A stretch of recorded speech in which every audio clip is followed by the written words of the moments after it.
नमस्कार सर्वांना, श्री स्वामी समर्थ. तुम्हा सगळ्यांचं आपल्या चॅनलमध्ये खूप खूप मनापासून स्वागत आहे. आजचा दिवस तुम्हाला खूप छान आनंदाचा जाऊ दे हीच महाराजांचरणी प्रार्थना करते आणि आजच्या व्हिडिओला सुरुवात करूया. तर आजच्या व्हिडिओमध्ये आपण नोकरी प्राप्तीविषयी अत्यंत सुंदर सेवा बघणार आहोत. खूप प्रभावी सेवा आहे. बऱ्याच म्हणण्यापेक्षा असंख्य स्वामी भक्तांना या सेवेचा अनुभव आलेला आहे आणि खास नोकरी मिळण्यासाठी किंवा जी आहे ती नोकरी त्यात प्रमोशन मिळण्यासाठी बऱ्याच वेळेला काय होतं बघा की 99% आपलं सगळं काम होतं, पण कुठे माशी शिंकते काय माहीत नाही. पण असं म्हणतात की म्हणजे सगळं जुळून आलं होतं, आता प्रमोशन मिळणारच किंवा नोकरी मिळणारच लागणारच असं होतं, पण काहीतरी अडचण येते आणि हातातलं म्हणजे म्हणतो ना की घास निसटून जातो असं म्हटलं जातं. त्याच्यामुळे आपलं काम पूर्ण होत नाही, आपलं प्रमोशन थांबतं, रखडतं किंवा काहीतरी अडचण येते. आणि नोकरी म्हणजे आता नोकरी जर तुम्हाला पाहिजे तर मनासारखी नोकरी मिळत नाही. खरं तर आपलं सगळं शिक्षण झालेलं आहे, पण आपल्याला आपल्या मनासारखी म्हणजे आपल्या शिक्षणाच्या मानाने किंवा हव्यात त्या पॅकेजची नोकरी आपल्याला जर पाहिजे असेल, जिथे पाहिजे असेल. आता काय लोकांना काही असे म्हणजे स्पेसिफिक कंपनी असते, त्या कंपनीतच मला नोकरी हवी आहे असं असतं काही लोकांचं.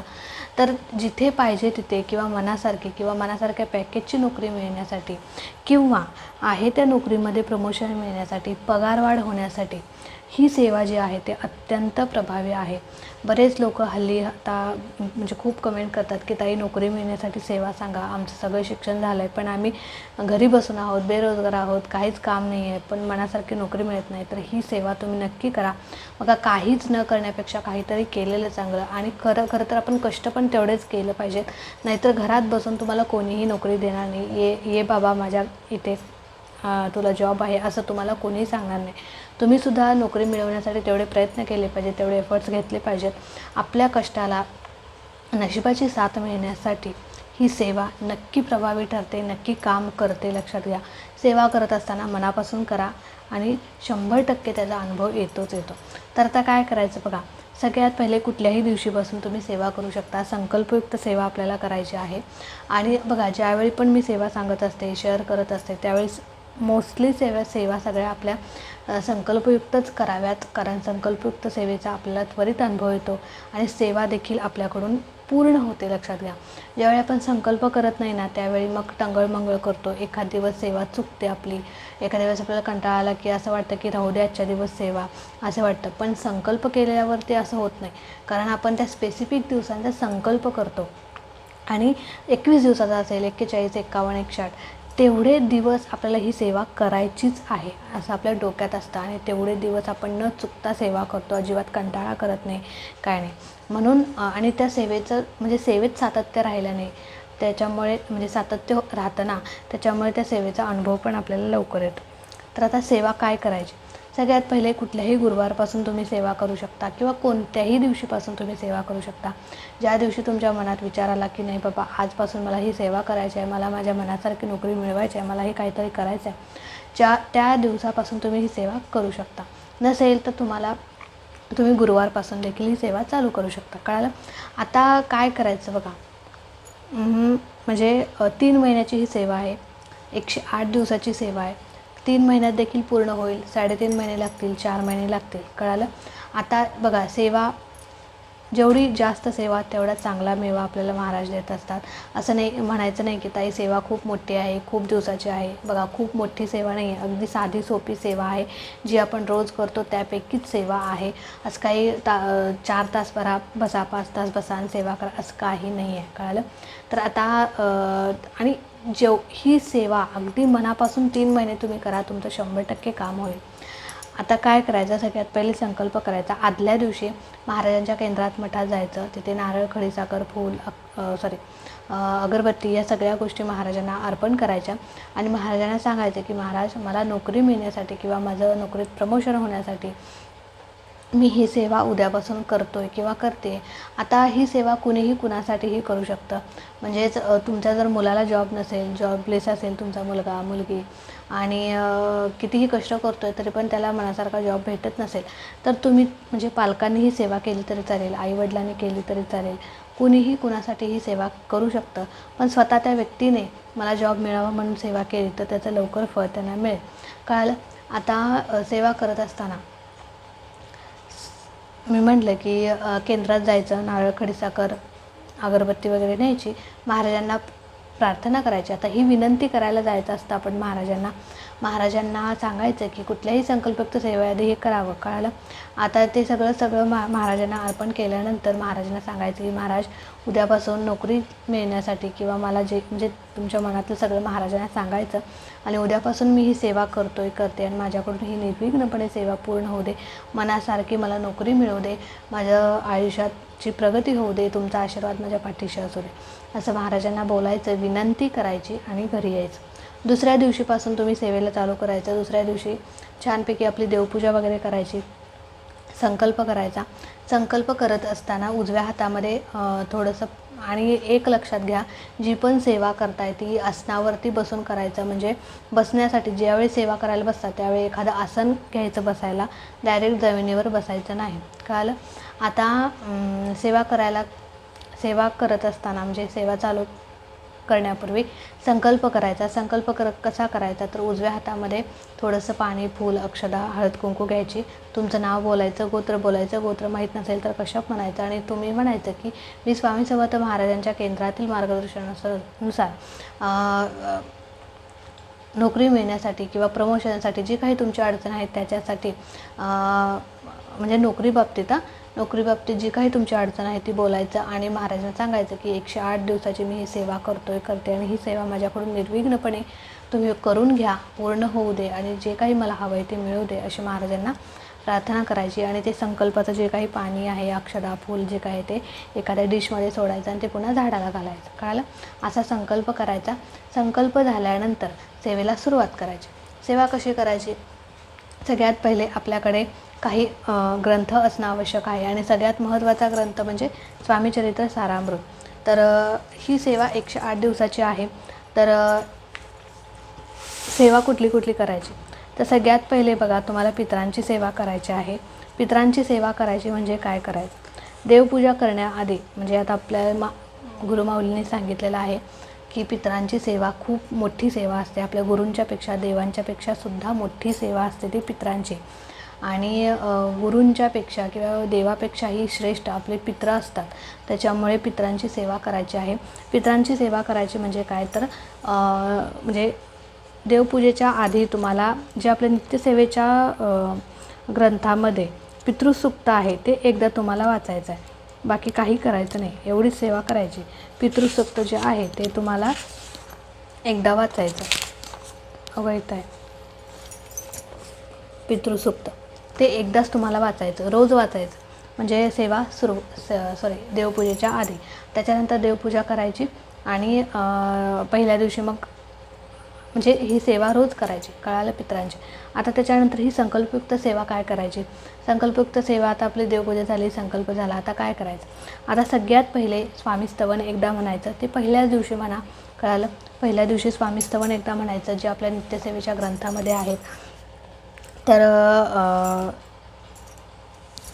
ते एकदा म्हणायचं. त्याच्यानंतर तुम्हाला 108 स्वामीचरित्र सारामृताचे पाठ करायचे आहेत. म्हणजे 108 दिवसामध्ये तुम्हाला ही सेवा, म्हणजे 3 महिन्यामध्ये तुम्हाला ही सेवा करायची आहे. सेवा कुठली करायची परत एकदा म्हणजे सांगते तुम्हाला, आता ऐका. तर स्वामीस्तवन म्हणून झालं. आता सेवा कुठली करायची पहिल्यांदा सांगते, ती कशी करायची नंतर सांगते. तर त्या सेवा कोणती करायची, तर 108 दुर्गा सप्तशती पाठ करायचे आहेत तुम्हाला. 108 स्वामीचरित्र सारामृताचे. बघा, मी ग्रंथसुद्धा दाखवते तुम्हाला. तर हा आहे दुर्गा सप्तशती ग्रंथ, याचे तुम्हाला 108 पाठ करायचे आहेत. हा आहे स्वामीचरित्र ग्रंथ, याचे तुम्हाला 108 पाठ करायचे आहेत. आणि त्याच्यानंतर तुम्हाला 3 गुरुचरित्र पारायण करायचे आहे. म्हणजे 3 महिन्यामध्ये 3 गुरुचरित्र पारायण. म्हणजे आता कुठला महिना आहे, आता जुलै येईल, तर जुलै महिन्यामध्ये 1, ऑगस्टमध्ये 1 आणि सप्टेंबरमध्ये 1. तर असे 3 महिन्यामध्ये 3 गुरुचरित्र पारायण तुम्हाला करायचे आहेत. तर आणि 1.25 लाख तुम्हाला स्वामींचा जप. 1.25 लाख म्हणण्यापेक्षा जेवढा जास्त 1.25 लाखापेक्षा पण जास्त केला तरी चालेल, पण कमीत कमी 1.25 लाख जप तुम्हाला 3 महिन्यामध्ये करायचा आहे. कळालं? आता एवढी सेवा आहे तुम्हाला. तर ही सेवा जर तुम्ही मनापासून कराल तर 100% तुमची कुठलीही समस्या असो नोकरीबाबतची, त्याची पूर्तता म्हणजे त्या संकटात म्हणजे ती अडचण दूर होईल आणि मनासारखी नोकरी मिळेल. आता सेवा, ताई म्हणाल की सेवा खूप मोठी आहे. बघा, आपल्याला पॅकेज पण तेवढं मोठं मिळणार आहे, आपली अपेक्षा पण तेवढी मोठी आहे, त्याच्यामुळे सेवा देखील तितकीच करणं महत्त्वाचं आहे. तर आता 108 दिवसामध्ये तुम्हाला सेवा ही पूर्ण करायची आहे. 108 दिवस म्हणजे आपली सेवा कंप्लीट होईपर्यंत तुम्हाला मांसाहार कडकडीत वर्ज्य करायचा आहे, परान्न टाळायचं आहे. शक्यतो एखाद्या दिवशी जर परान्न तुम्ही घेतलं तर चालतं, पण ते घेत असताना गायत्री मंत्र 3 वेळा बोला आणि परान्न घ्या. ताई आम्ही बाहेर राहतो, आम्ही मेसमध्ये खातो, चालतं का? तर स्वतःचे पैसे देऊन तुम्ही बाहेर खाऊ शकता, बाहेर कुठेही काही खाऊ शकता, पण स्वतःचे पैसे द्या. परान्न म्हणजे काय, तर दुसऱ्याच्या घरचं अन्न खायचं नाही, दुसऱ्याच्या पैशाने काही खायचं नाही. कळालं? हे झालं परान्नाबाबत. मांसाहार कडकडीत वर्ज्य. ताई आमच्या घरात आणतात, खातात, ते आणू देत, खाऊ देत, पण तुम्ही सेवा करताय, जी व्यक्ती सेवा करते ती व्यक्ती अजिबात खाता कामा नये. कळालं? 108 दिवस मांसाहार पाळायचा. त्याच्यानंतर ही सेवा करत असताना आपला बेसिक पाया अजिबात विसरायचा नाही, ज्याने आपल्या ह्या सेवेला पूर्णत्व येईल, ती म्हणजे आपली नित्यसेवा. नित्यसेवा रोज करायची आहे. आता सकाळी ही सेवा केला तर नित्यसेवा संध्याकाळी करा, संध्याकाळी ही सेवा केला तर सकाळी नित्यसेवा करा. अगदीच लोड घेऊन किंवा खूप वेळ बसू पण नका, कारण ह्या सेवांना थोडा उशीर लागेल, त्याच्यामुळे एकदम सगळ्या सेवा करायला बसू नका. टप्प्याटप्प्यात दिवसभरामध्ये सेवा केली तरी चालेल, काही हरकत नाही. आणि फक्त 3 महिनेच ही आपल्याला सेवा करायची आहे, जास्त वेळ पण नाही. त्याच्यामुळे मनापासून ही सेवा करा, अनुभव 100% येईल. सेवा पूर्ण होण्याआधीच ही तुम्हाला अनुभव येईल, यात काही शंका नाही. तर आता 108 दिवसामध्ये सेवा कशी करायची, तर बघा, देवपूजा झाल्यानंतर तुम्ही मी कसं करायचं ते पण सांगते. देवपूजा झाल्यानंतर तुम्ही नित्यसेवा करा, म्हणजे आपले स्वामीचरित्राचे 3 अध्याय तारक मंत्र एकदा म्हणा किंवा 11 वेळा म्हणा. जी आपली बेसिक नित्यसेवा आहे ती रोज करायचीच आहे, ती करायची. त्याच्यानंतर लगेच नित्यसेवा झाल्यानंतर तुम्ही दुर्गा सप्तशती पाठ करू शकता. कळालं? दुर्गा सप्तशतीचा पाठ करायचा नित्यसेवा झाल्यानंतर. दुर्गा सप्तशतीला कमीत कमी 1.5 तास लागेल.